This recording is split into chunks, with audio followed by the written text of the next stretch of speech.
So let me start today with this. Major League Baseball managers and NFL quarterbacks are essentially the same person. Quarterbacks and managers receive all of the credit if they succeed and win. That's true. They also receive all the blame if they lose.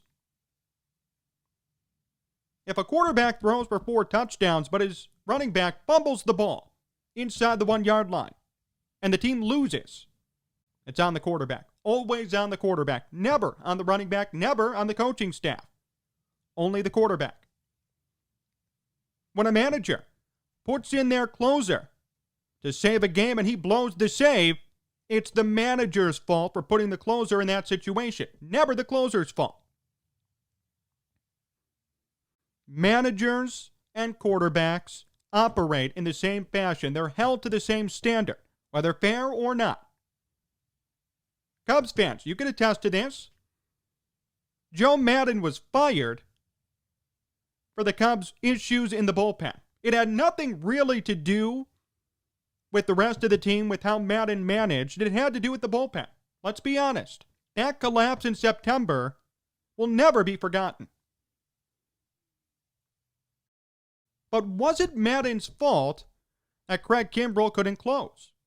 Was it Maddon's fault that the bullpen had a bunch of 1-year contract signees who really weren't that good in baseball? No, it wasn't. Nevertheless, he got the axe. And now the same could be said for Rick Renteria and the White Sox. The White Sox announced, quite shockingly, that Rick Renteria has been fired. Pitching coach Don Cooper, who's been there for 30 years, also out the door. Now they're actively looking for a new manager. They believe that Renteria could not have won them a World Series. They're in win-now mode, and Renteria wasn't the guy. Now, to be fair, he did make some questionable decisions. Having an opener start in Game 3 against the A's in an elimination game in the postseason, probably not a good idea. You're not the Tampa Bay Rays, you're the Chicago White Sox. Bad idea. Putting in Carlos Rodon a week after you know he couldn't perform in the bullpen. Probably a bad idea. I'm not saying the guy made every right decision. I'm not saying he's a perfect manager. Here's what I will say, though. How is that 100% his fault? How is it his fault that he didn't have a bona fide number 3 starter? How is it his fault that Carlos Rodon simply didn't perform? The last time I checked, it was Rodon who gave up runs. It was Rodon who blew both of those games. You can't blame Renteria for the first time he put in Rodon and he blew the game. You can't. He had no clue. Second time, maybe a different story. Not the first time. You also necessarily can't blame Renteria for not having a third starter. From the beginning of the year, before the year began, the biggest storyline around the White Sox was starting pitching depth. We talked about it on this show. We had guests come on and complain about it, talk about it. It was on the mind of everyone. Why is it a shock now that they make the playoffs and they don't have a Game 3 starter? If you followed the White Sox all year, you knew they didn't have anybody to pitch in that spot, in that situation. Why is this a shock to people? And why is it so egregious for thinking outside of the box and trying to do something to help your team win? If Renteria had picked Dylan Cease, let's say, if he had picked Lopez or Dunning, and they did bad, he would have been lit up. Let's be honest. Why'd you pick him? You should have picked this guy. So instead, he tries to be innovative. He tries to make a different decision, and he still gets lit up. Is it right to test out an opener in an elimination playoff game? Definitely not. But what other choice did he have? That's the main argument. What other choice did he have? He didn't have one. Let's face it, the Sox were not going to win that game. Elimination game against Oakland, a far better team. They weren't going to win. They aren't ready. Scott Merkin was on this show. He said the Sox could be eliminated by next week. They'd be okay with it. The Sox could go to the World Series. They'd be okay with that too. This is a young team. This is essentially the 2015 Cubs. No one said the 2015 Cubs were World Series contenders. They lost in the NLCS. How was that an issue? Everyone praised at the time Joe Maddon and the team for even getting that far. Why was it not the case for Rick Renteria? Why did no one give him praise? Why did no one care that the White Sox were where they were? Why did they have to win right now? Why was Renteria fired for one bad week? Why is he responsible for having no personnel? I'm not saying he made 100% of the time right decisions, no question. I'm not saying that. But what I am saying is this. He wasn't a bad manager. He did what was asked of him, to come in, change the culture, guide the team through the rebuild, and see them on the other side. He did all of that, and then some. No one expected the White Sox to be where they are right now. No one expected them, really, to make the playoffs this year, let alone face Oakland in an elimination game. That's impressive. You should be proud of that if you're the White Sox or their fan base.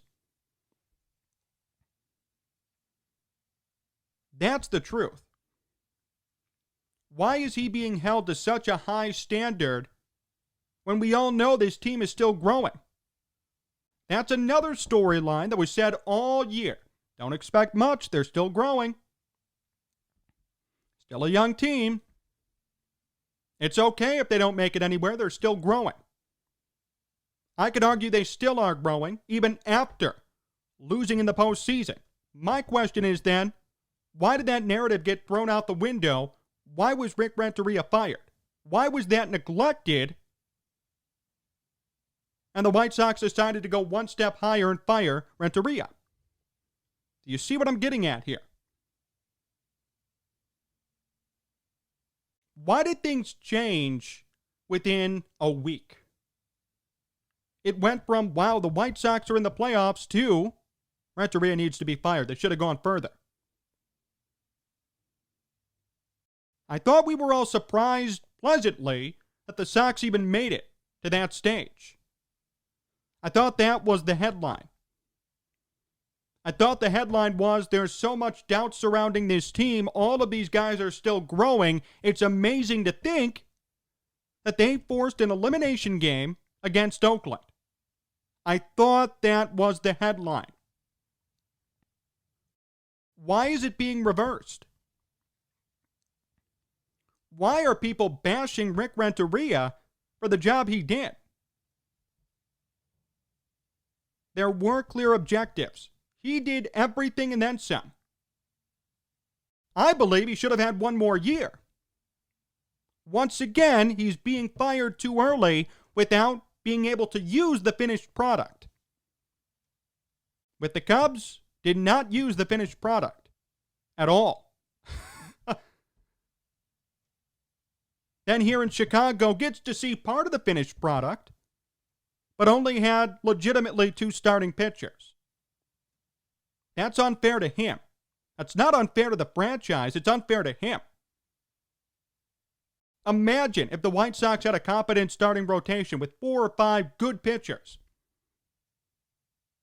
There would be no talk of firing Rick Renteria because the decisions he made would not have been made. He wouldn't have had to start an opener in Game 3. He wouldn't have needed to use Carlos Rodon out of the bullpen. This isn't all on Rick Renteria. The guy did his job. Good. He turned this team from a 90-loss franchise into the team of the future.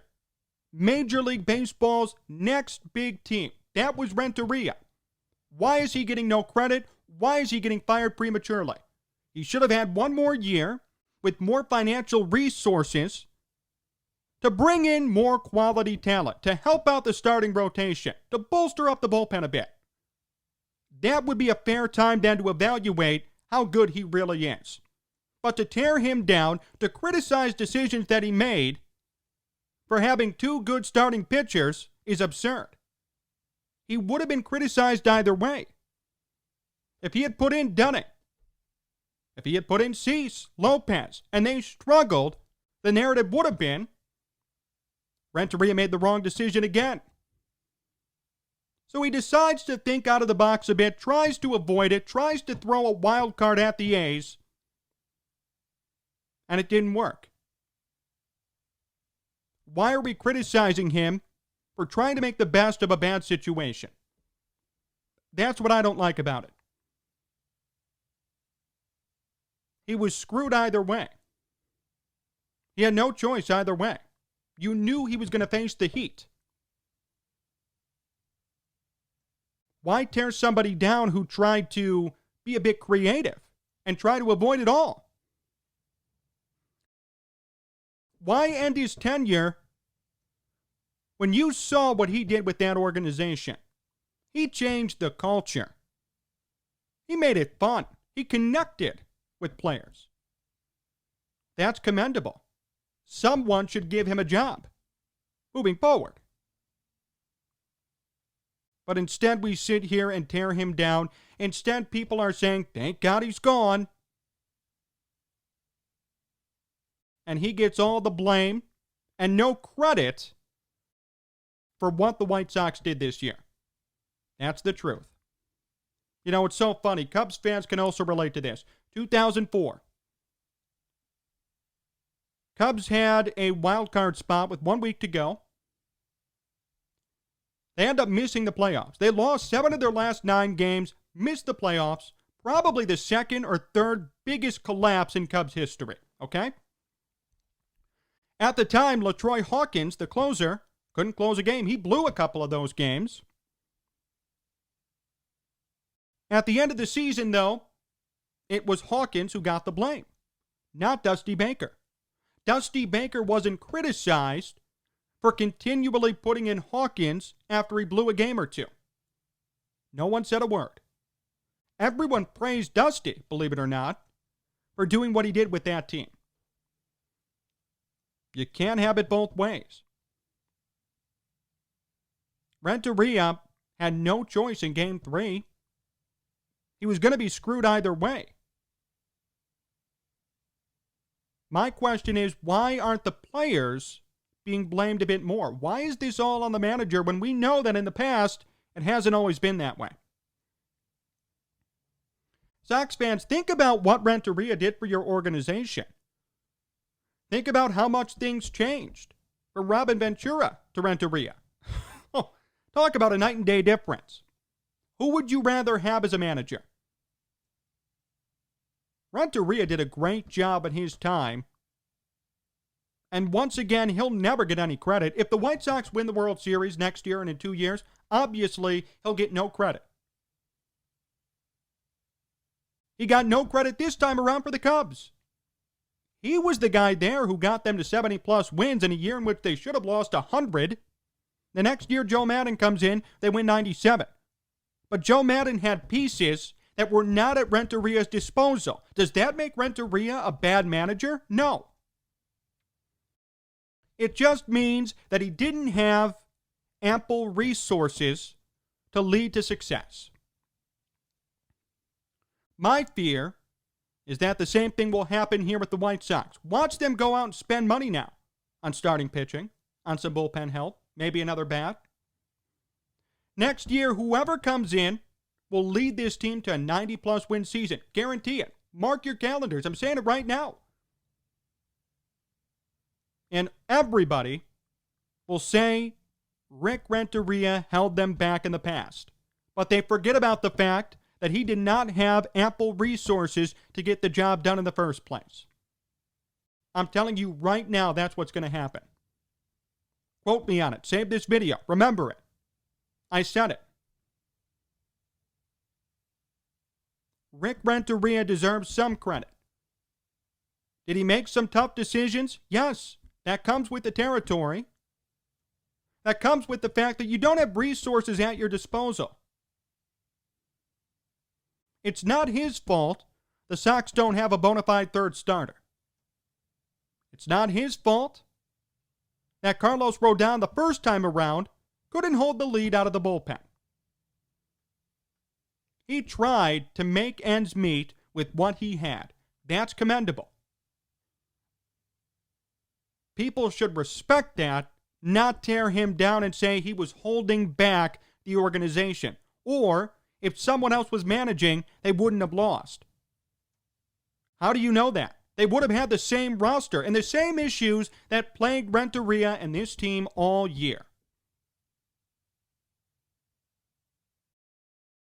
It's fine if the White Sox want to make a change. I get it. They want to make a splashy hiring and get things moving in the right direction. Fine.